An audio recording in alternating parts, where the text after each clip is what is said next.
this is peel. P is for point. E is for explain. E is for evidence. L is for link. Now, I will have a document that has several peel on kind of like a chart, and you could fill in your point, your explanation of the point, your evidence of that point, and then your link, right? So I'll have a chart that you can open and kind of type into, or something to that effect, okay? But in terms of transitions, so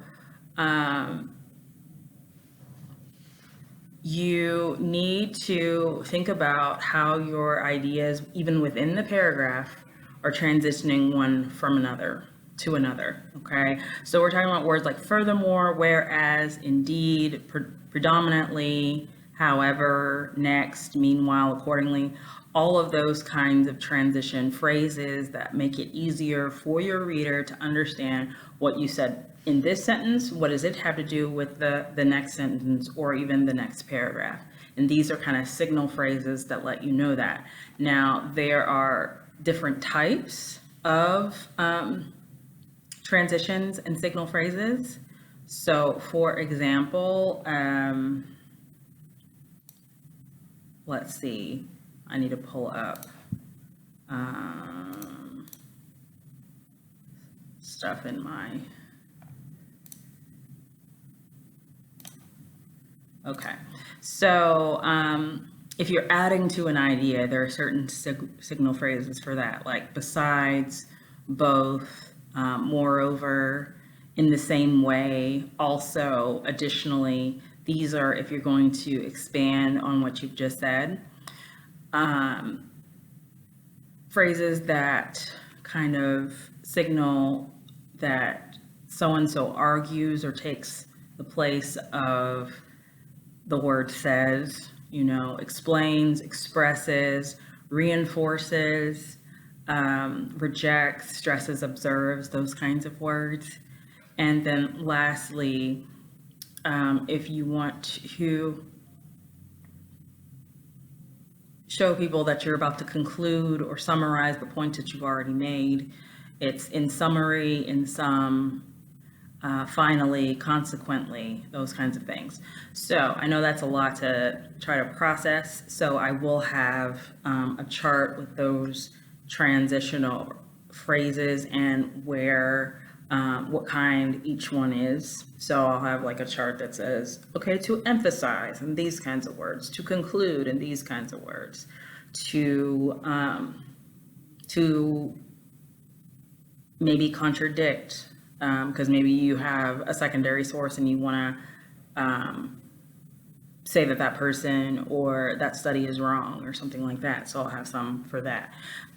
So that's kind of what you use those for. And it, again, makes it easier for the reader to understand where you're going and giving them kind of like signposts along the way in the essay to remind them that you do know, in fact, where you are going and that you haven't gone far afield and this is leading somewhere, and that they should continue to trust you, okay?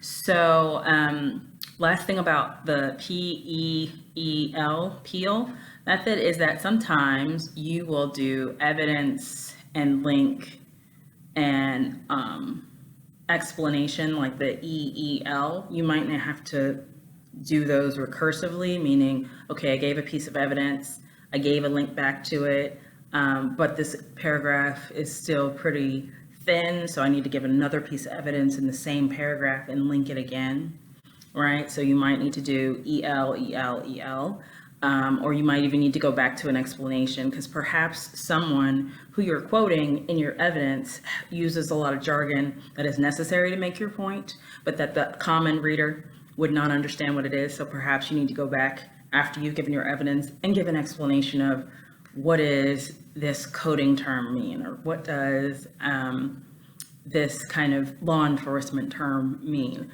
What are these psychological terms? What do they mean? So you might need to define something and then link it, that kind of thing. So with the exception of the point or that topic sentence, rest of it, you can go back and forth until you have feel like you have made your point sufficiently.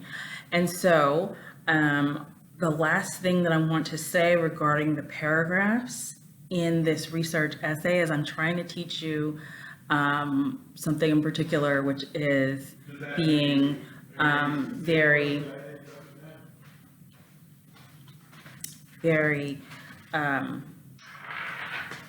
I'm sorry, my husband just came in.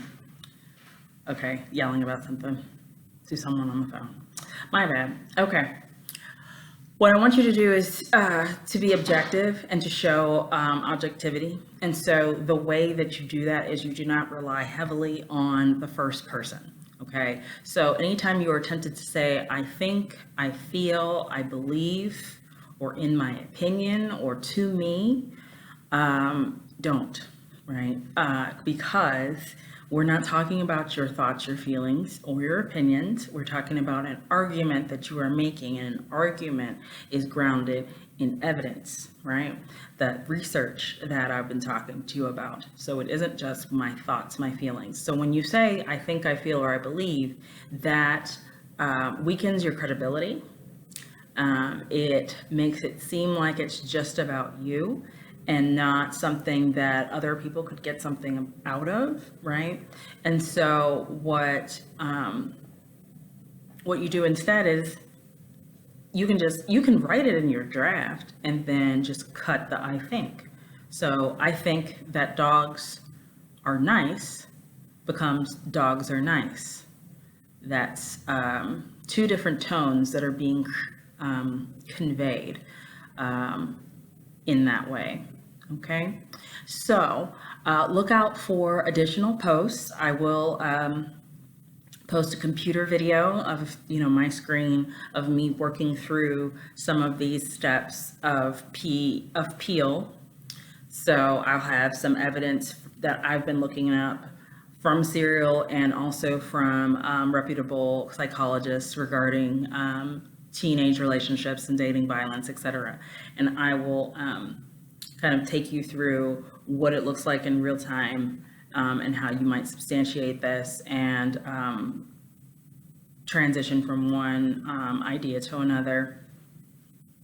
And also be on the lookout for the worksheets and other posts. There is a brief quiz regarding the types of evidence that exist. And so be on the lookout for that as well.